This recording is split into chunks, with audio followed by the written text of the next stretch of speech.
મસાલા ભરવાની સિઝનથી શરૂઆત થઈ છે અને ત્યારે આ વર્ષે મસાલાઓના ભાવને લઈ ગૃહિણીઓ માટે થોડા સારા સમાચાર છે। મસાલા માર્કેટમાં છેલ્લા 10 વર્ષની સરખામણીએ ભાવમાં થોડો વધારો નથી થયો। ગત વર્ષની સરખામણીએ આ વર્ષે લાલ મરચાના ભાવ ઘટ્યા છે। મરચું પાવડર 1 કિલોના 380 થી 550 સુધીના ભાવ છે, જે ગત વર્ષે 400 થી 700 સુધી હતા। આ રીતે જ જીરું, ધાણા, રાઈ, તલ, અજમો, મેથીના ભાવ પણ ગૃહિણીઓને પોસાય તેવા છે। અત્યારે મરચું, હળદર, ધાણા, જીરું, વરિયાળી સહિતના મસાલાની પુષ્કળ પ્રમાણમાં આવક થઈ રહી છે। મરચું કર્ણાટક, આંધ્રપ્રદેશથી મંગાવાઈ રહ્યું છે। गई साल से कम है थोड़ा।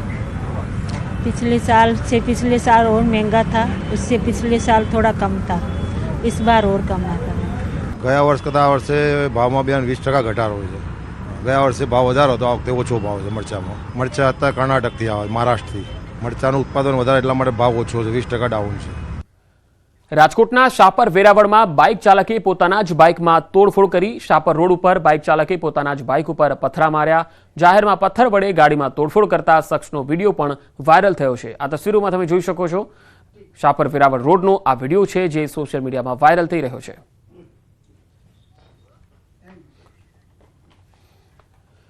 ભાવનગર જિલ્લા પંચાયત હસ્તકના ત્રાપજ આરોગ્ય કેન્દ્રમાં શ્વાન કરડ્યા બાદ હડકવો ન થાય તે માટે આપવામાં આવતી વેક્સિનની એક્સપાયરી ડેટ ચાલી ગયા બાદ લોકોને વેક્સિન આપવામાં આવી રહી છે। અત્યાર સુધી 6 લોકોને એક્સપાયરી ડેટવાળી રસી આપવામાં આવી દીધી છે, જેમાં નવાગામ, અલંગ, ગોરખી અને ત્રાપજના રહેવાસીઓ છે। જો કે આ અંગે જિલ્લા યુવક કોંગ્રેસના ઉપપ્રમુખ ઘનશ્યામસિંહ ગોહિલે ત્રાપજ આરોગ્ય કેન્દ્રની મુલાકાત લીધી, જેમાં તંત્રની ગંભીર બેદરકારી છતી થઈ।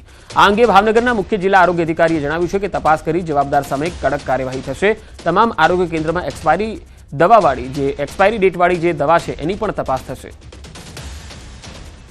દવાની એક્સપાયરી ડેટ છે કે કેમ એ પણ ખાતરી કર્યા પછી રસી આપવાનું હોય છે, પરંતુ આ કેસમાં એક્સપાયરી ડેટની દવા આપી દેવામાં આવેલી છે, જે તે સ્ટાફની ભૂલ છે એની અમે ખાતરી કરી રહ્યા છીએ અને સાંજ સુધીમાં જે કંઈ જવાબદાર હશે એના સામે એક્શન લેવામાં આવશે। આ એક આરોગ્ય કેન્દ્રની અંદર દર્દીઓ સાથે ખૂબ મોટા પાયે ચેડા થતા હોય એવું જોવામાં આવ્યું છે। આરોગ્ય અધિકારીનું વિરોધ પક્ષના નેતા તરીકે ધ્યાન દોર્યું છે। તમામ સેન્ટરોની અંદર તાત્કાલિક ધોરણે વેક્સિનો હટાવવામાં આવે। વડોદરામાં તસ્કરોએ મંદિરને નિશાન બનાવ્યું। ભાયલી સ્ટેશન સ્થિત જૈન મંદિરમાં ચોરીનો બનાવ। દાનપેટી સહિતની કિંમતી વસ્તુઓ ઉઠાવી ગયા। મંદિરમાં ચોરીની ઘટના સીસીટીવીમાં કેદ થઈ છે। 2 તસ્કરો મંદિરમાં ગર્ભગૃહ સુધી પ્રવેશ કરી ચોરીને અંજામ આપ્યો। એક તસ્કર બહાર ઊભો રહી રેકી કરતો સીસીટીવી ફૂટેજમાં પણ દેખાયો। અટલાદરા પોલીસે સીસીટીવી ફૂટેજના આધારે તસ્કરોની શોધખોળ હાથ ધરી।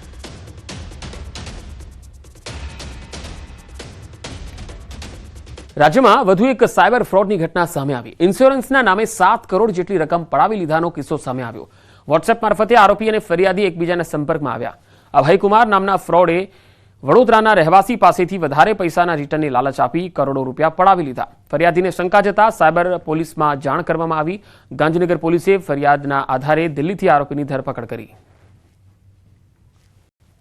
આરોપી અને ફરિયાદી એ લોકો જે છે માણસોને જે આપણે કહીએ કે સોશિયલ એન્જિનિયરિંગ કરીને અને પછી જોતા હોય કે કોણ માણસ શું કેવી રીતે વ્યવહાર આપણે ફાઇનાન્શિયલી અને સોશિયલી કરે છે, એવી રીતે એ લોકોએ વોટ્સએપ ચેટ મારફતે એમને ચાલુ કર્યું એમને સંપર્ક કરવાનો। પછી એમને એવું વિશ્વાસ લીધું કે તમારી પાસે પૈસા છે તો અમે તમારો પૈસામાં ઘણું નફા કરીને તમે અપાવીશું।